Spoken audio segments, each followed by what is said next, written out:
허브 예배는 매주 일요 주일 오후 2시에 양재온 누리교회 1층에 있는 기쁨홀에서 예배하고 있습니다. 유튜브와 카카오톡을 통해 온누리교회 허브대학부를 검색해 주시거나 인스타그램에서 허브_워십을 검색해 주시면 영적인 콘텐츠를 제공해 드리도록 하겠습니다. 가슴에 손을 얹고 스스로를 축복하겠습니다. 저를 따라해 주시겠어요? 하나님은 나를 사랑하십니다. 나는 그 사랑을 신뢰합니다. 나는 그리스도의 담대한 증인이 될 것입니다. 나는 절대로 이전과 같지 않을 것입니다.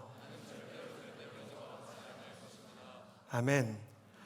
목회자로 살다 보면 이곳저곳에서 예수님 믿는 사람을 참 많이 만나게 됩니다. 심지어는 얼마 전에 제가 말씀드린 것처럼 중고마켓에서도 크리스천을 만납니다. 한 번은 양재온 누리교회 이렇게 내려가다 보면, 여러분 벚꽃길 따라 내려가다 보면 세븐일레븐 있잖아요. 거기에서 장난감을 팔았는데 양재온 누리교회 성도님을 만나서 원래는 금액을 받고 판매하려고 했던 것을 무료 나눔으로 전환하고 중고거래가 아니라 신방 예배를 하게 되었던 아름다운 추억이 있습니다. 그래서 저는 양재나 서빙고 근처에서는 죽을 때까지 당근마켓을 하지 않겠다는 그런 생각도 하였습니다. 삶의 이곳저곳에서 크리스천을 만나다 보면 지금처럼 약간 농담으로 얘기했지만 난데없이 성도님을 만날 때도 있고 그 안에서 하나님께서 은혜를 주시는 때도 많이 있습니다. 한 번은 예수님을 믿는 크리스천 목수를 만난 적이 있는데요. 예수님도 목수셨잖아요. 그러니까 이 목수에 대해서 관심이 생기더라고요. 그래서 대화를 나누게 되었는데, 목수를 하면서 가장 신기한 때가 언제냐라고 물었더니 너무 매일 겪는 일인데도 신기하다라고 이 얘기를 해주셨어요. 목사님, 나무를 보면 틈 하나 없이 빽빽해 보이지만 못을 두고 망치로 치면 없던 틈이 거기에 생겨납니다. 무슨 말인지 아시죠? 연결되어 있는 하나의 판과 같은 나무에 못을 두고 망치로 치면 갑자기 없던 틈이 생기면서 못이 들어가게 된다는 것이었어요. 근데 그 이야기가 마음 가운데 오랫동안 가슴에 남았습니다. 제 마음 가운데 마치 성령님께서 이런 도전을 주시는 것 같았어요. 인생에 틈이 없다고 생각될 때도 마찬가지이다. 들어갈 틈이 하나 없고 열린 길이 하나 없어 보여도 기도의 망치로 일단 한번 쳐봐야 한다.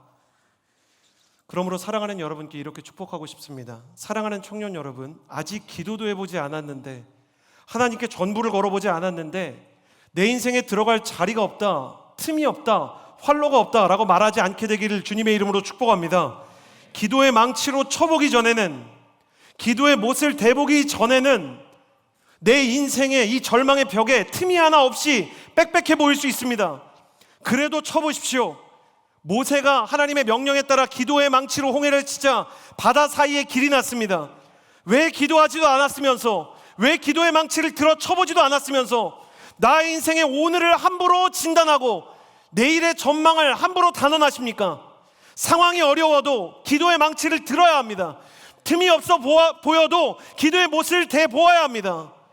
오늘 말씀 가운데에서는 틈이 없어 보이고 사방이 포위된 것 같았던 제자들이 지도자들과 정치가들과 종교 권력자들에게서 풀려나서 다시 초대교회로 돌아온 이후, 초대교회가 정말 못과 같은 집중력을 한 곳에 모아 합심기도의 망치로 하나님께서 원하시는 상황의 문을 열고 복음 전파의 틈을 여는 메시지가 드러나고 있습니다.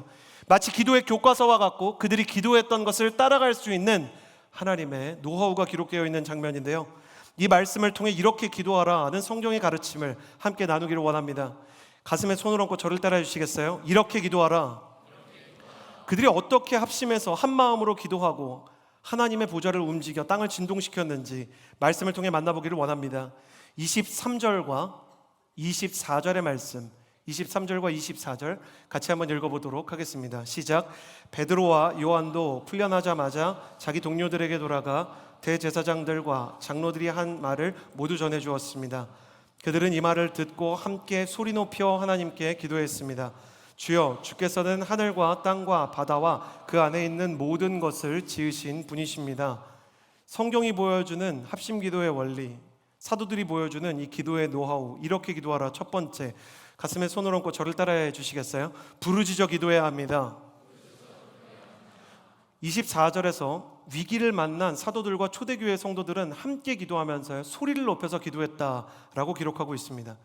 이 기도는 그냥 적당히 소리를 내서 제가 지금 얘기하는 것처럼 그냥 말이 되고 문장을 완성시키는 수준의 음성이 아니었을 것입니다. 그들은 소리를 질러서 부르짖으며 가슴을 찢으면서 기도를 했을 것입니다. 구약 성경에 부르짖다라는 단어는 자크라는 히브리 단어입니다. 자크라는 단어는 마음을 찢고 가슴을 찢다라는 의미를 가지고 있습니다. 초대교회 사도들과 초대교회 성도들은 마음을 찢고 가슴에서 터져나오는 소리로 주님께 부르짖어 기도하기 시작했습니다. 사랑하는 여러분, 여러분에게도 마음을 찢고 가슴이 타들어갈 만한 성령의 불이 임하여서 하나님께 부르짖어 기도할 수 있는 부르짖는 기도의 사람 되기를 예수님의 이름으로 축복합니다. 사랑하는 여러분, 마음을 찢어 부르짖어 기도하면 상황의 장벽도 찢어질 것입니다. 여러분이 하나님께 소리 높여 기도하기 시작하면 하나님의 역사도 힘있게 하늘로부터 내려오기 시작할 것입니다. 물론 조용한 곳에서 침묵으로 홀로 하나님과 마주 앉아드리는 침묵 기도도 너무 소중한 것입니다. 그러나 우리가 기도를 할 때 소리 높여 부르짖는 기도를 꼭 배울 필요가 있는데요, 왜 소리 높여서 기도해야 하는가? 단순합니다. 성경이 부르짖는 기도에 대해서 기록하고 있고 성경이 부르짖는 기도에 대한 여러 유익을 역사적으로 또 성경의 구절들로 증명하고 있기 때문입니다. 사사들의 시대에 죄가 많은 이스라엘 백성이 죄 때문에 이방 민족의 침공을 받아 고난을 받았음에도 불구하고 하나님께 죄인이면서 부르짖어 기도하니까 죄인임에도 불구하고 하나님께서는 사사를 보내주셔서 그 연약한 사람들을 구출해 주셨고, 블레셋에게 고난받던 이 사무엘 상하 시대에 지도자였던 사무엘이 완전히 열세고 나라가 집어삼켜지게 되어 있는 위기 속에서 하나님께 부르짖어 기도하자 하나님께서 전세를 역전해서 블레셋이 이스라엘의 밥이 되게 하셨어요. 맹인 바디메오는 한술 더 뜹니다. 예수님께서 지나가신다는 소식을 듣고 눈으로는 아무것도 볼 수 없었지만 다윗의 자손 예수여 나를 불쌍히 여기소서 예수님께 부르짖었는데, 놀랍게도 예수님께서는 그냥 바디메오 옆을 지나가셨어요. 그런데 바디메오가 어떻게 했는가? 더욱 부르짖고 더욱 뜨겁게 기도해서 하나님 다윗의 자손 예수여 나를 불쌍히 여기소서, 사람들이 그만해라, 예수님이 그냥 지나가는 거 못 봤냐, 너의 기도에 응답 안 해주실 건가 보다 라고 말해도 부르짖기 시작하자 성경에 뭐라고 써있냐면 예수께서 가시던 발걸음을 멈추고 그 발걸음을 돌려서 그에게로 가셨다 이렇게 써있어요. 그리고 그에게 내가 너에게 무엇을 해주기 원하느냐 물어보시고 그 눈을 뜨게 해주셨습니다. 성경에 따르면 부르짖는 기도는 하나님의 능력과 기적을 불러오는 통로가 됩니다. 오늘 말씀에서도 사도들과 초대교회 청도들이 부르짖어 기도하자 모인 곳이 진동하는 성령의 능력이 나타났다고 기록되어 있는 것이에요. 특별히 이 부르짖는 기도의 능력에 대해서 압축해서 기록해둔 구절이 있는데 여러분이 어딘가에 기록해두고 이 말씀을 자주 꺼내서 읽고 또한 암송할 수 있게 되기를 바랍니다. 예레미야 33장 3절입니다. 한 목소리로 같이 한번 읽어보도록 하겠습니다. 시작. 너는 내게 부르짖으라. 내가 내게 응답하겠고 내가 알지 못하는 크고 비밀한 일을 내게 보이리라. 예레미야 33장 1절을 보면 이 말씀이 임하기 직전에 예레미야는 아직 경호대 뜰에 갇혀 있었다라는 표현이 나옵니다. 경호대 뜰에 갇혀 있었다라는 표현은 어떤 표현이냐면 사형을 언도받은 사형수들이 사형이 집행되기 직전에 대기하는 사형수들의 대기 장소예요. 그러니까 예레미야도 베드로와 요한처럼 하나님의 말씀을 있는 그대로 전하다가 심판의 메시지를 전하고 회개해야 된다라고 촉구를 하니까 정치가들과 권력자들과 종교인들이 예레미야를 핍박하다가 심지어 사형을 언도한 베드로와 요한과 같은 상황이었습니다. 베드로와 요한과 같은 의를 행하고도 핍박받고 예수의 이름을 전하고 하나님의 뜻대로 말씀을 전하고도 고통을 받는 그 시기에 순종한 대가로 잘못한 일 없이 핍박을 받는 예레미야의 마음은 어땠을까? 이처럼 억울하고 부당한 상황에서 가장 빨리 찾아오는 감정이 뭐냐면요, 자기 연민입니다. 내가 뭘 잘못했다고 이런 미움을 받아야 되는가? 너도 하나님을 아는 사람이 아닌가? 여호와 하나님을 믿는 사람도 다 똑같구나. 세상보다 나을 게 없구나. 저 사람들은 너무 잘못됐어. 난 죄가 없어. 이런 자기 연민에 그냥 사로잡히면 그 마음이 완전히 쪼그라들어서 절망의 감옥 안에 갇히게 되어 있어요. 그래서 하나님께서는 자기 연민과 절망과 우울함의 감옥에 갇히기 직전에 예레미야에게 열쇠를 던져주셨는데 그것이 바로 부르짖는 기도라는 거예요.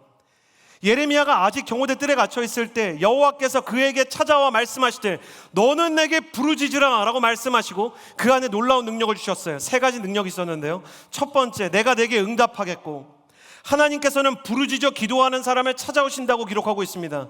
사랑하는 여러분, 부르짖어 기도할 때 하나님을 만나는 축복이 있게 되기를 예수님의 이름으로 축복합니다. 주님께서는 부르짖어 기도하는 사람과 함께 하시고 그의 마음을 만져주시고 그 가운데 찾아와 주시고 성령의 임재를 부어주십니다. 부르짖어 기도하는 사람의 그 절박함과 찢어지는 가슴을 외면하지 않으시고 바디메오에게 발걸음을 돌이키듯 주님께서 다시 다가와 성령으로 인치시고 예수님의 사랑을 보여주시는 거예요. 사랑하는 청년 여러분, 가슴이 뜨거워져서 주님께 부르짖을 때 성령의 충만을 경험하는 역사가 있게 되기를 예수님의 이름으로 축복합니다. 부르짖어 기도할 때 내가 내게 응답하겠고, 다음으로 나타나는 능력은 내가 알지 못하는 크고 비밀한 일이 있대요. 내가 알지 못하는 크고 비밀한 일, 기도하기 전에는 알 수 없는 일이 있다는 거예요. 예레미야야, 지금 너 눈에는 경호대의 뜰만 보이고 자기 연민의 조건이 보이고 절망과 낙심의 이유들이 보이겠지만 그러나 다 끝난 게 아니다. 성경은 부르짖는 기도에 대해서 이렇게 얘기합니다. 당신이 기도하기 전까지 볼 수 없는 길이 있다. 아직 당신이 보지 못한 길이 있다. 모세가 기도할 때 앞서 말한 것처럼 눈앞을 가로막은 죽음의 바다 아래로 생명의 길이 드러나기 시작한 것과 같아요. 기도하지 않았을 때 보이지 않았던 세계가 있다는 것을 깨달으셔야 합니다. 내 눈에 보이는 것이 전부가 아니라고 인정할 수 있어야 돼요. 내 귀에 들리는 것이 다가 아니라고 생각할 수 있어야 합니다. 교만은 전에도 말씀드렸지만 마침표입니다. 내 상황에 대해서 내가 진단하고 내 이성과 상식과 경험으로 그것에 대해서 단언하는 것, 저 사람은 틀렸다, 내 인생에선 더 나아갈 길이 없다, 너한테 무슨 내일이 있겠니, 단언하는 모든 말은 마침표이며 교만입니다. 기도는 무엇인가? 마침표로 끝날 것 같은 나의 자기연민과 나의 교만과 나의 절망에 꼬리 하나를 더하여 쉼표로 만드는 것이죠. 하나님, 내 눈에 저 사람의 태도가 바뀌지 않을 것 같습니다. 내 인생의 조건이 바뀔 것 같지 않습니다. 내가 예배 드려도 이 시대에 영적인 부흥이 일어날 것 같지 않습니다. 그러나 내가 기도합니다. 그럼에도 불구하고 부르짖습니다. 모든 것을 창조하시고 모든 것을 운영하시며 모든 것을 계획하실 수 있는 하나님, 나의 마침표보다 더 위대한 하나님의 역사가 이 쉼표 뒤에 문장을 기록해 나가는 역사를 보게 하여 주옵소서. 하나님께서 일하실 수 있는 여지가 있다, 내가 아직 보지 못한 세계가 있다, 그것이 믿어지기 시작하는 거예요. 부르짖어 기도할 때 정확히 어떤 계획인지, 어떤 비전인지, 저 사람이 어떻게 바뀔지 구체적인 것이 보이지 않지만 구체적인 이해, 구체적인 계획, 구체적인 전망이 없을 때도 내가 보지 못한 세계에 대한 믿음이 생기게 됩니다. 부르짖어 기도할 때 하나님께서 주시는 믿음을 여러분이 꼭 가지고 보이지 않는 것들에 대해서 볼 수 있는 역사가 있게 되기를 주님의 이름으로 축복합니다. 내가 내게 응답하겠고 내가 알지 못하는 크고 비밀한 일을 예레미야에게 너에게 보여줄 것이다, 이렇게 말씀하셨어요. 부르짖는 기도의 능력, 내게 보이리라 라는 능력입니다. 기도하는 사람은 보이지 않는 세계와 하나님의 손을 보게 됩니다. 그 비전과 계획에 참여하게 됩니다. 사랑하는 여러분, 청년의 때에 부르짖어서 여러분을 향한 오리지널 디자인과 하나님의 비전이 무엇인지를 깨달아 아는 역사가 있게 되기를 예수님의 이름으로 축복합니다. 잠든 자들이여 깨어날지어다. 하나님의 비전을 보지 못하는 맹인들이 눈을 뜨고 하나님의 비전대로 걸어갈 수 없고 뛰어갈 수 없었던 안진뱅이들이 애게이로 일어나 주와 함께 춤추며 주님의 역사에 동참하게 될지어다. 하나님께서는 내게 보이리라 말씀하셨어요. 기도하는 자는 새로운 세계를 보고 하나님의 계획을 조금씩 보게 됩니다. 저 멀리 하나님이 나를 어디까지 이끄실지를 보지 못하지만 하루에 한 걸음씩, 일주일 한 달씩 주님께서 내게 주시는 은혜와 계획에 힘입어 내 인생의 용기와 담대함이 생기게 된다는 것이에요.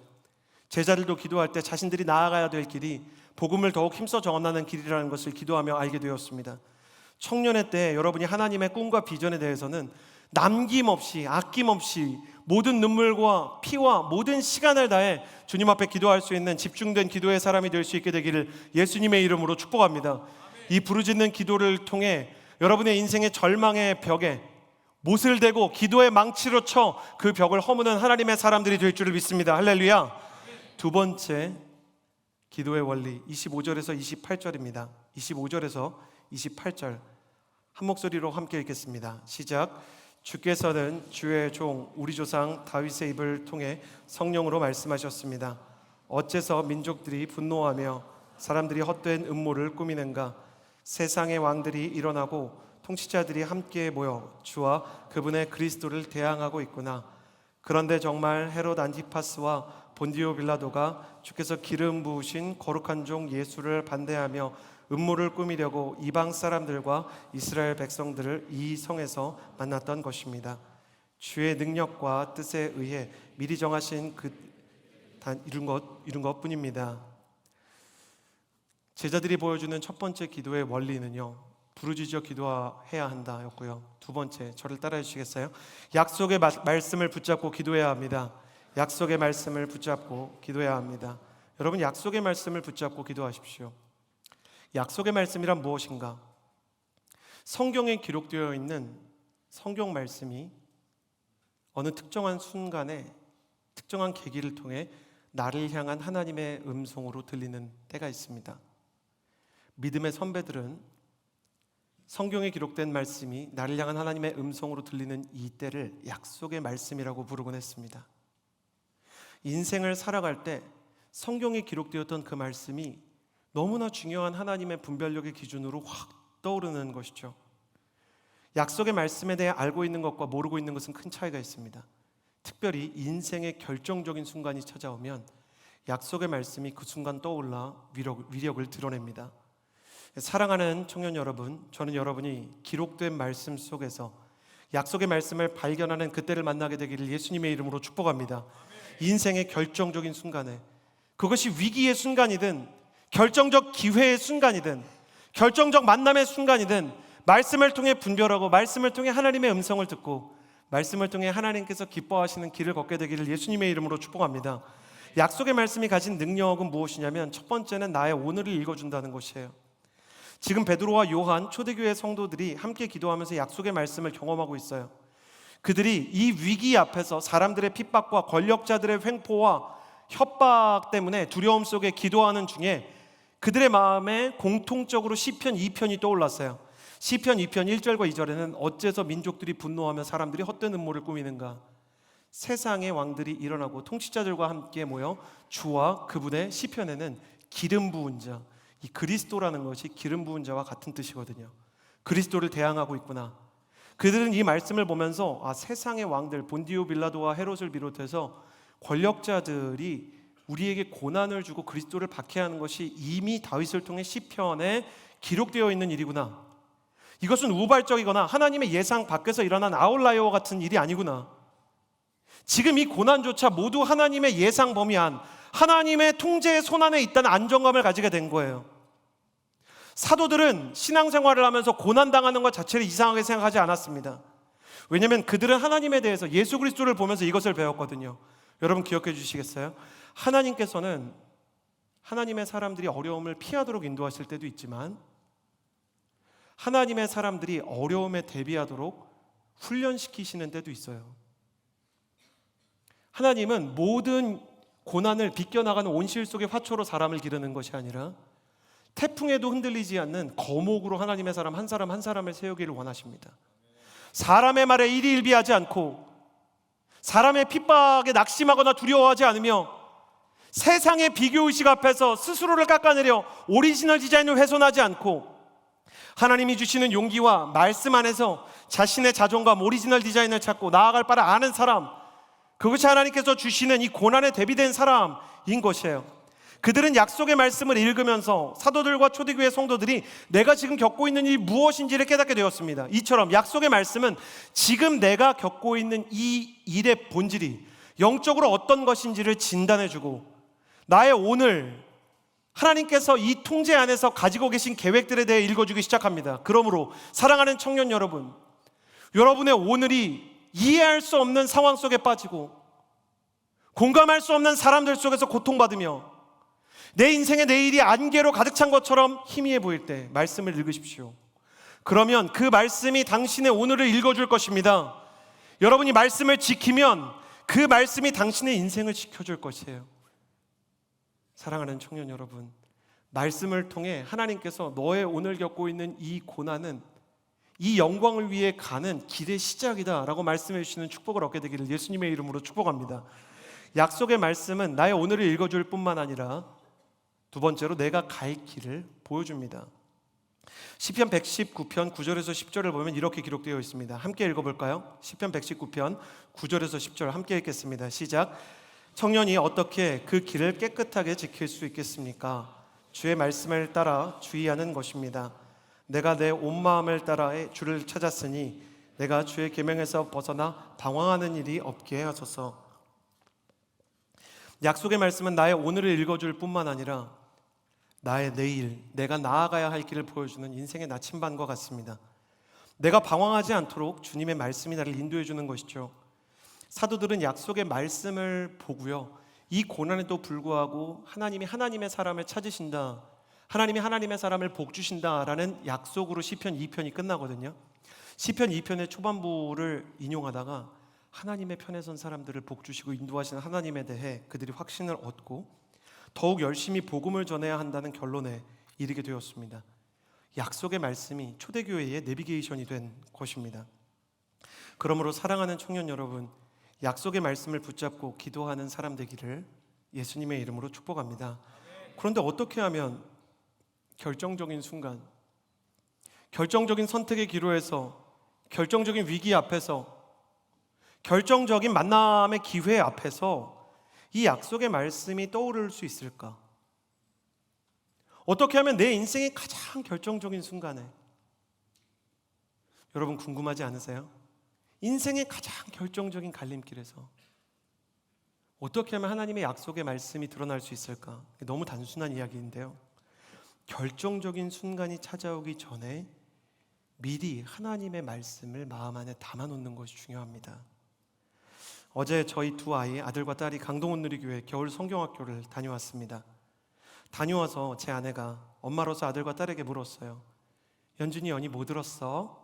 그랬더니 둘 다 동일한 영, 동일한 심령, 동일한 마음으로 아무것도 기억나지 않는다고 얘기했어요. 아침 10시에 가서 오후 4시까지 예배드리고 순공부를 하고 왔는데 아무것도 기억나지 않는다니. 아내가 너무너무 아쉬워하면서 섭섭해하는 거예요. 그런데 저는 그 이야기를 들으면서 전혀 아쉽지 않고 오히려 웃음이 나고 기뻤습니다. 왜냐하면 대학 시절에 예수님을 믿고 무언가가 항상 기억났던 대학 시절에 회심한 저의 아내와 달리 저는 모태신앙으로서 여름 성경학교, 겨울 성경학교를 다녀본 경험이 많았기 때문이에요. 초등학교 때 여름 성경학교에서 제가 유일하게 기다리는 것은 오직 물총 싸움뿐이었어요. 물총 싸움이 얼마나 설레는지 요즘에는 다 큰 어른들도 워터밤 축제를 하지 않습니까? 물총 싸움, 남녀노소, 애나 어른이나 다 좋아하잖아요. 목사님이 뭐라고 하시는지, 선생님이 무엇을 가르치는지 오직 저의 관심은 물총 그리고 물폭탄 뿐이었어요. 그러고 나서 신나게 여름 성경학교를 하고 오면 저희 엄마가 제 아내처럼 똑같이 물어보는 거예요. 서진이 뭐 배웠어? 목사님한테 뭐 들었어? 저는 제 자녀처럼 얘기했어요. 아무것도 기억나지 않아요. 저는 그때 이러한 류의 교육이 어떤 의미가 있을까 어린 마음에도 약간 회의를 가졌던 것 같습니다. 저의 부모님도 그러고 그리고 저의 아내도 어쩌면 그랬을지 모릅니다. 그런데 모태의 신앙으로 자란 유익은 인생의 결정적인 순간에 약속의 말씀을 소환해 왔습니다. 내 인생에서 내 인생의 진로를 가로막는 나의 능력의 한계가 다가오니 홍해 앞에 서서 기도했던 모세가 떠올랐습니다. 친척들이 아직 다 회심하지 않고 그리고 차례상 앞에서 절을 해야 되는 시기에는 사자굴이 있고 풀무불이 있는데도 불구하고 우상에게 절하지 않았던 다니엘이 생각났습니다. 그리고 너무너무 밉고 나를 서운하게 하는 사람이 있을 때는 십자가 도상에서 이 길을 하나님의 뜻이라면 걷게 해달라는 예수님의 겟세마네 기도도 떠올랐습니다. 모태신앙인분들 뭐 안 시킬 테니까 손 들어 보시겠어요? 모태신앙인분들에겐 공통점이 있어요. 노아의 방주가 정확히 창세기 몇 장에 나오는지 잘 모르고, 다윗과 골리앗의 싸움이 사무엘상 몇 장에 나오는지, 출애굽기 홍해 사건이 어디 나오는지 정확히 잘 모릅니다. 근데 그 스토리를 다 알아요.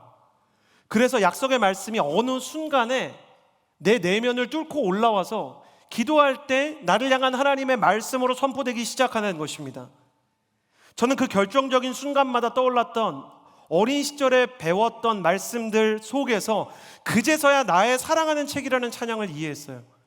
나의 사랑하는 책 비록 헤어졌으나 어머님의 무릎 위에 앉아서 재미있게 듣던 말 그때 일을 지금도 내가 잊지 않고 기억합니다. 저는 내 인생 가운데 수고한 여름 성경학교의 교사들의 얼굴과 이름조차 기억하지 못합니다. 그때 수고하기 위해서 그들이 여름 성경학교를 앞두고 지금의 여러분 같은 청년들이었겠죠. 청년 선생님들이 얼마나 중보기도를 했을지도 알지 못합니다. 그리고 그들이 열심히 말씀을 가르쳤지만 전혀 기억하지 못하고 물총싸움만 바라보고 있는 저를 볼 때 혹 낙심했을지 모릅니다. 그러나 사랑하는 여러분, 죽을 때까지 기억하십시오. 하나님 앞에서 버려지는 순간은 없습니다. 지금 당장 싹이 나지 않고 지금 당장 열매가 있지 않아도 내가 지나친 순간도, 내게 너무나 소중했고 내게 너무나 귀한 보화도 거들떠보지 않고 내가 땅바닥에 팽겨친다 해도 주님께서는 그것을 다시 주어서 내 마음의 씨앗처럼 심어두십니다. 겨울이 가고 봄이 찾아오면 씨앗이 싹을 틔우고 벚꽃잎이 만개하게 되듯 인생의 결정적인 순간 주님께서 약속의 말씀을 떠올리게 하는 것입니다. 지금 이 말씀도 사도들이 부르짖어 기도했다, 약속의 말씀을 붙잡고 기도해야 된다, 이 말씀도 결정적인 순간 여러분의 인생 가운데 기억나게 될 줄을 믿습니다. 우리 아버지는 예수님의 말씀에 따르면 농부라고 하셨어요. 지금도 씨를 뿌리고 계십니다. 지금도 일하고 계세요. 내 눈에 보이는 것이 없고 내 귀에 들리는 것이 없고 내 손에 잡히는 것이 없어도 주님께서는 목회자를 통해, 교회를 통해, 순장을 통해, 기도하는 사람을 통해, 부모를 통해 그 자녀의 가슴에, 주님이 사랑하는 아들과 딸의 가슴에 말씀을 심고 계십니다. 그러므로 사랑하는 여러분, 이 말씀에 대해 날이 갈수록 귀한 것을 깨닫고 주님의 수고를 인정하며 주님의 말씀을 내 가슴에 새기고 저장해 놓고 내 마음속에, 내 인생 속에 각인해야 하는 것입니다. 그러므로 사랑하는 여러분, 이해가 잘 되지 않는 말씀도, 느껴지는 것이 없는 말씀도 마음에 기록해두고 기억하며 기도할 때 활용할 수 있는 말씀으로 기도하는 사람이 되기를 예수님의 이름으로 축복합니다. 그렇게 한다면 말씀이 여러분의 오늘을 읽어주고 내일을 향한 이정표를 보여주며 당신을 인도할 줄을 믿습니다. 할렐루야. 저는 여러분의 인생 가운데 약속의 말씀을 붙잡고 기도하는 청년이 되기를 바랍니다. 세 번째 29절과 30절의 말씀입니다. 29절 그리고 30절입니다. 함께 읽겠습니다. 시작. 그러니 주여 그들의 위협을 보고 주의 종들을 도와 주의 말씀을 담대하게 전하게 하소서. 주의 손을 펴서 주의 거룩한 종 예수의 이름을 통해 병을 고치게 하시고 표적과 기사를 행하게 하소서. 사도들은 고난과 어려움이 있고 권력자들의 협박과 그리고 사회적인 압력이 있는데도 불구하고 계속해서 복음을 전하고 하나님의 역사를 일으키고 마음이 상하고 몸이 병든 자들을 고치게 해달라고 기도했습니다. 사도들과 초대교회가 가지고 있었던 기도의 정신, 첫 번째는 부르짖어 기도하는 것이라 그랬어요. 두 번째는 약속의 말씀을 붙잡고 기도하는 것이라 그랬죠. 세 번째, 가슴에 손을 얹고 저를 따라해 주시겠어요? 복음 전파를 위해 기도해야 합니다. 복음 전파를 위해 기도해야 합니다. 하나님은 예수님을 전하기로 결정한 사람에게 능력을 주십니다. 사도행전 1장 8절에 성령이 임하시는 가장 큰 이유는 복음을 전하기 위해서였죠. 제가 신학교 시절 기숙사에 실제로 귀신을 쫓고 병을 고치는 전도사님이 계셨어요. 그러니까 우리끼리 다 전도사님이라고 신학대학원 때는 부르거든요. 4인 1실로 쓰는데 저를 포함한 3명은 이렇게 얘기하면 좀 이상한데 상식적인 전도사님들이에요. 능력이 나타나지 않는 말씀을 열심히 공부하고 그냥 성령님과 친밀하게 지내는 게 목표인, 근데 한 명은 약간 아웃라이어, 약간 통계 외의 존재인 거예요. 이분은 진짜로 기도를 하면 귀신이 나가고 병자가 고쳐져요. 심지어 다른 전도사님의 병도 고치더라고요. 그래가지고 제가 와, 이분이 너무너무 신기하다. 그래서 이분이 저보다 후배셨거든요. 근데 나이는 저보다 많아요. 그래서 저는 그분한테 형님이라고 부르고 그분은 저한테 선배님이라고 부르는 굉장히 아름다운 관계였는데, 형님 저 진짜 한 수 배우고 싶습니다. 그러니까 제가 이 능력이 없어도 괜찮은데 도대체 왜 형님이 그런 능력이 있는지 모르겠습니다. 너무 겸손하셔서 매번 그렇게 얘기하시는 거예요. 저를 통해 일어나는 능력과 저라는 사람의 존재의 가치는 연결된 게 없다는 거예요. 다 하나님 하시는 일이래요. 제가 세상에서 제일 짜증나는 사람이 겸손한 사람입니다. 능력 있고 하나님이 일어나는데도, 하나님의 일이 일어나는데도 겸손하면 너무 힘들어요. 그러니까 밉다는 게 아니라 더 절망스럽잖아요. 겸손이라도 배워야겠다. 그러고 하나님 겸손하게 살게 해주세요. 한동안 이렇게 따라다니니까 그러면 선배님 이쪽으로 와보시래요.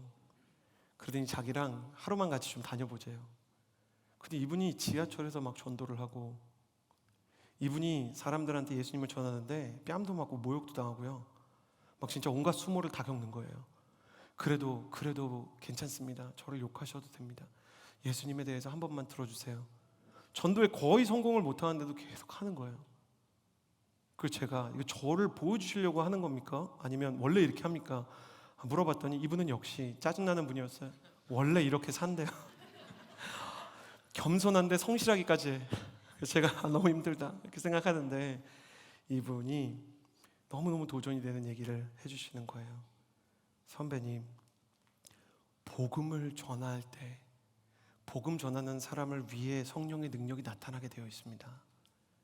제가 병을 고치고 귀신을 쫓는 일들을 하나님께서 재현할 수 없는 거지만, 내가 원할 때마다 끌어다 쓸 수 있는 능력은 아니지만, 제가 어떤 상황에서 이 사람들에게 능력을 끼치는 걸 보면 하나님께서 복음을 전하려고 능력의 문을 여신 경우가 많았습니다. 그 이야기를 듣고 나니까 제 기도가 바뀌었어요. 하나님, 능력을 주시지 않아도 됩니다. 근데 저게 마치 내 길을 잘 가고 있다라는 하나님의 도장이라면, 저는 치유의 도장이나 축기의 도장을 주시지 않아도 상관없으니까 복음을 전파하면서 믿지 않는 사람들이 예수님께로 돌아오도록, 예수님을 떠난 사람들이 주님께 돌아오도록 해주십시오. 성령님과 깊은 교제를 하고 싶은 사람이 있습니까? 이 자리에 정말 기도를 뜨겁게 하고 싶고 하나님의 역사와 능력을 경험하기 원하는 분들이 계십니까? 그러면 사랑하는 여러분, 여러분이 해야 할 일은 그리스도의 담대한 증인으로 살아가기로 결정하는 것입니다. 복음 전하는 사람, 그리스도의 담대한 증인이 되기로, 스스로를 주님께 드리는 청년이 되기를 예수님의 이름으로 축복합니다. 올해 우리 교회의 표어가 그리스도의 담대한 증인 아닙니까? 저도 진짜 이런 마음이 제 마음속에 있는 거예요. 복음을 전하면 좋겠다. 허브를 통해 예수님을 믿는 사람이 늘어나면 좋겠다. 근데 그렇게 올해를 시작하면서 고민이 생기더라고요. 허브 공동체는 안 믿는 사람들이 예배를 드리기에는 너무 좀 뜨거운 예배가 아닌가. 성경의 내용을 그냥 가르치고 예배 시간이 2시간이고, 어떤 때는 초신자 옆에서 방언하는 사람도 있을 수 있고, 기도도 뜨겁게 하는데, 예수님을 처음 접하는 사람들이 볼 때 이 길이 너무 어렵고 우리의 신앙이 너무 이상해 보여서 예수님을 믿기 어려우면 어떡하지? 그런 생각이 드는데요. 제가 이번에 저희 새가족 임원, 새가족 MC에게 물어보니까, 목사님, 저희 새가족에 올해 문을 두드리고 1주차 등록한 사람 중에 예수님을 아예 처음 믿는 사람은 9명으로 집계되었습니다. 올해 한 해만요, 1월과 2월 2개월간 5년 이상 교회를 떠났던 분이 돌아온 케이스는 17명입니다. 제가 이해가 안 되는 거예요. 아니, 옆에서 방언을 하고 2시간씩 예배를 드리고 어떤 사람이 울면서 기도하고 무릎 꿇고 기도하는데 어렵지 않은가? 그래서 제가 지난주에 새가족을 찾아가서 예수님 처음 믿는 분을 우연히 만났을 때 그런 게 좀 어렵지 않았냐고, 어떻게 예수님 믿게 됐냐고 그랬더니 오히려 좋다는 거예요. 어떤 새가족은 어차피 예수님 얘기 듣고 성경 얘기 들으러 온 건데 딴 얘기 하실 필요가 있냐, 그냥 예수님 얘기하고 성경 얘기하는 게 좋은 것 같다. 제가 이 이야기를 듣는데 이게 사람이 하는 일이 아니구나. 허브 지체들이 훌륭하거나 목회자나 멘토나 리더십들이 탁월해서 일어나는 일이 아니구나. 그러고 보니까 사도행전 초대교회에는 문화 행사도 없잖아요. 특순도 없잖아요. 기획팀도 없고 세례 받을 때마다 환영 영상도 없잖아요. 아무런 선물도 주지 않는데 사도행전 2장 47절에 주께서 구원받는 사람을 날마다 더하게 하셨다. 이게 누구 일이냐고요. 사람으로 일어나는 일이 아니라 성령 하나님께서 일으키시는 일이라는 것을 명확히 보여주기 위해 이 일의 주어를 누가요? 주께서 이 일을 일으키셨다라고 얘기하고 있는 것이에요. 우리는 되든 안 되든 복음을 전하고, 되든 안 되든 예배하던 대로 하고, 그리고 되든 안 되든 구원받지 못한 사람을 위해서 중보기도 하고, 그들에게 어떻게 복음을 전할지 고민해서 편지를 쓰고 안 되는 문 두드려 보는 거예요. 그럼 그 문을 열고 구원을 일으키시는 분은 성령께서 하시는 일인 거예요. 하나님께서 일하시고 계시고, 하나님께서 사람을 살리고 계시고, 하나님께서 사람의 마음의 문을 두드리고 계신다는 것입니다. 오늘 이 예배에도 예수님을 처음 믿고 돌아가기 원하는 분들 권면하기 원해요.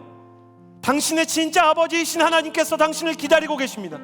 볼지어다 내가 문 밖에 서서 두드리노니, 나는 어느 날 예수님께서 내 마음의 문을 두드리는 것을 느낄 수 있었어요. 예수님께서 내 인생에 찾아오셨다는 것을, 예수님께서 내 마음에 고동을 치게 하는 것을 느낄 수 있었어요. 이 가운데 앉아 계신 새신자들과 오랜만에 예배에 돌아오신 사람들에게 이 노크 소리가 마음의 진동으로 고동으로 느껴지게 되기를 예수님의 이름으로 축복합니다. 우리는 그 일을 위해서 기도해야 돼요. 복음 전파를 멈춰서는 안 돼요. 선교를 나가야 하고, 선교사님들을 축복해야 하고, 선교지를 위해 기도하며 한 영혼을 위해서 가슴에 품고 뜨거운 가슴으로 주께 나아가야 합니다. 그렇게 할 때 주께서 사도들과 초대교회 성도들이 모인 곳을 진동하게 하셨고, 그들과 함께 하신다는 놀라운 은혜와 능력의 기적을 일으켜 주셨어요. 저와 여러분의 인생이 우리가 보기에는 너무나 자연스러운 것이라도 시간이 흘러 누군가가 볼 때는 하나님의 역사요 기적으로 기록되기를 예수님의 이름으로 축복합니다. 사도들처럼, 초대교회처럼 합심하여 기도하며 하늘이 가져오는 진동을 일으키는 이 시대에 하나님의 사람으로 세상을 흔드는 사람 되기를 축복합니다. 기도하겠습니다. 이 시간에 기도하며 나아갈 때 처음으로 기도하는 것은 약속의 말씀을 붙잡고 기도하기를 원합니다. 하나님 아버지, 기록된 말씀을 소중히 여기게 하여 주옵소서. 기록된 말씀 속에서 살아계신 하나님의 음성을 듣게 하여 주옵소서. 나의 사랑하는 책 어머님의 무릎 위에 앉아 있을 때, 여름 성경학교 때나 겨울 성경학교 키즈벤처에서 나를 위해서 주님께서 예비하셨던 그 말씀들이 내 안에서 살아나 하나님의 말씀이 살았고 활력이 있어 내 영혼을 찔러 쪼개는 경험을 할 수 있도록 주님 약속의 말씀이 내 가운데 싹을 틔우는 역사가 있게 하여 주시고, 그 말씀을 소중히 여기는 말씀의 사람이 되게 하여 주옵소서. 두 손을 가슴에 얹고 주여 한번 부르짖고 기도합니다. 주여! 겨울에 심긴 씨앗이 봄에 싹을 내듯 하나님 아버지, 내 마음 가운데 하나님께서 기뻐하실 만한 성령의 충만함들이 일어날 수 있도록 도와주옵소서. 하나님 말씀을 붙잡고 나아가 예수 그리스도와 함께 하나님의 말씀을 통해 나의 오늘을 읽고 나의 내일의 이정표를 얻는 사람들이 될 수 있도록 도와주옵소서. 내 눈으로 보면 아무것도 보이지 않고 내 귀에 아무것도 들리지 않고 이성과 상식과 경험의 눈으로 보면 내 인생의 틈하나 들어갈 수 없는 초롱과 같은 요새가 내 눈앞에 있으나 말씀의 못을 들어 기도의 망치를 칠 때 바다 사이에도 틈이 난 것처럼 주님께서는 목수이신 예수님의 기도의 망치를 통하여 하나님 내 인생의 틈을 만들어내시고 내 인생의 바닷길에 그 절망의 죽음의 바다에 생명의 길과 내일의 길을 내시는 분이신 줄을 믿습니다. 하나님 아버지, 우리의 마음과 우리의 영혼이 주님을 따르게 하여 주시고 약속의 말씀을 붙들게 하여 주옵소서. 내 마음 가운데 하나님께서 보이신 성령의 음성과 성령의 능력, 하나님께서 내 마음 가운데 보이기 원하시는 음성을 따라 한 걸음씩 나아가게 하여 주옵소서.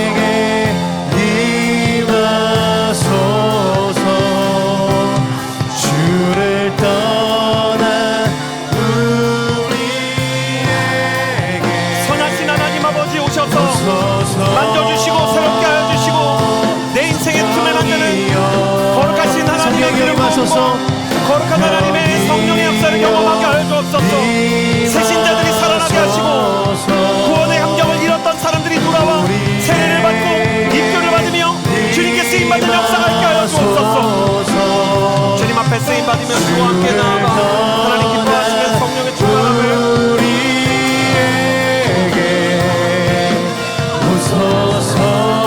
성령 하나님, 성령 하나님 도와주옵소서.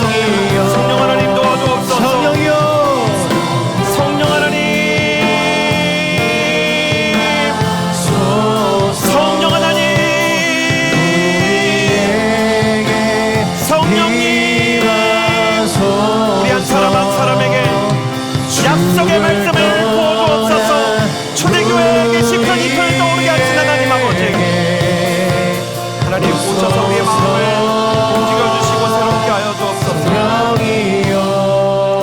시간에 기도하며 나아갈 때 하나님 충분히 부르짖어 가슴을 찢으며 기도하는 사람이 되게 하여 주옵소서. 자, 그 내 마음을 찢고 가슴을 찢어 주님께서 휘장을 찢어 구원의 문을 여신 것처럼 상황과 모든 장애물에 휘장을 찢고 복음을 전하며 사람을 살리는 사람, 비전의 사람으로 쓰임받게 하여 주옵소서. 너는 내게 부르짖으라 내가 내게 응답하겠고 내가 알지 못하는 크고 비밀한 일을 내게 보이리라 말씀하셨으니 하나님의 크고 비밀한 일을 보고 동참하는 자가 되게 하여 주옵소서. 이 시간 부르짖어 뜨겁게 기도하기를 원하는 사람들, 또한 침체 가운데 있으나 다시 한번 기도의 불을 회복하기 원하는 사람들, 자리에서 일어나서 함께 두 손을 하늘로 향하여 들고 주여 3번 부르짖고 기도합니다. 주여,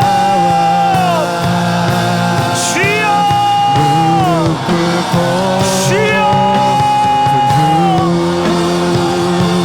너는 내게 부르짖으라 내가 내게 응답하겠고 내가 알지 못하는 크고 비밀한 일을 내게 보이리라.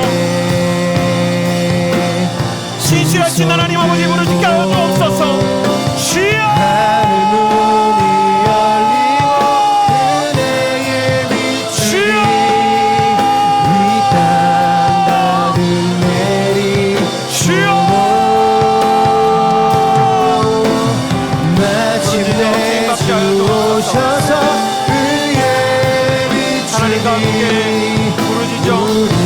동행하며 승리하는 사람들이 될 수 있도록 도와주옵소서.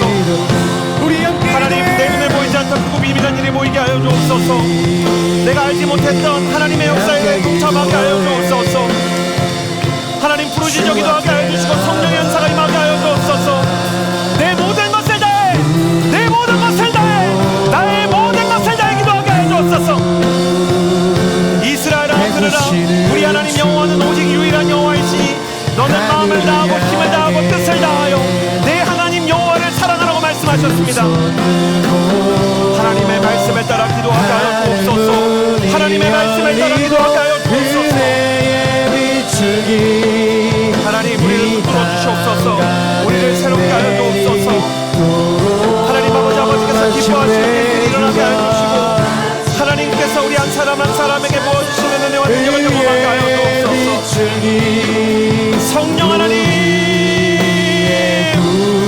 성령 하나님 임하셔서 방언을 하지 못하는 자들에게 방언을 주시고 방언을 하는 자들에게는 통변을 주시고 하나님의 음성을 듣게 하여 주시고 주의 환상을 보며 하나님의 비전을 동참하게 하여 주옵소서.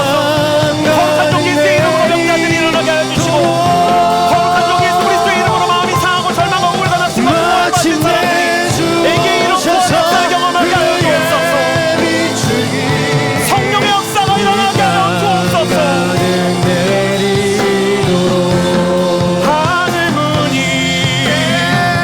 하늘문이 열리고 그의 빛줄기 이 땅 가득 내리도록 마침내 주님이 오셔서 그의 빛줄기 우리에게 부으시도록 그의 빛줄기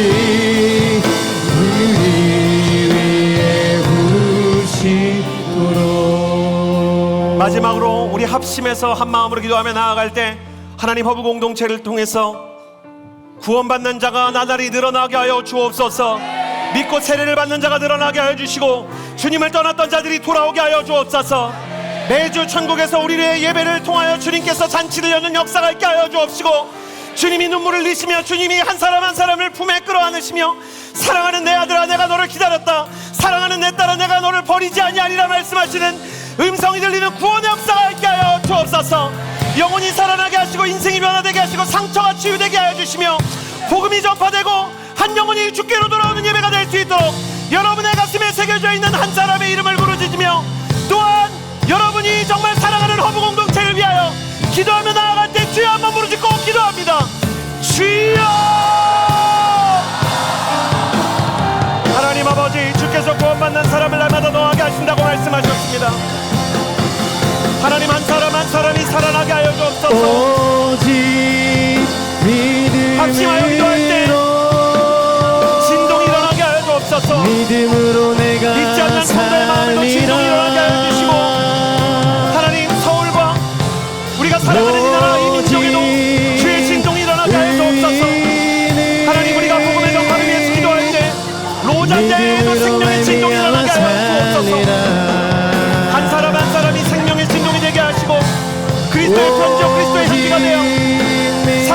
사망에 이르는 사람들에게 생명의 향기 전하는 사람이 되게 하여 주옵소서. 믿음으로 내가 성령 하나님 꿈을 보게 하시고 살아나게 하시고 주와 함께 동행하며 영적인 역사를 경험하게 하여 주옵소서. 같은 기도는 진동을 일으킵니다.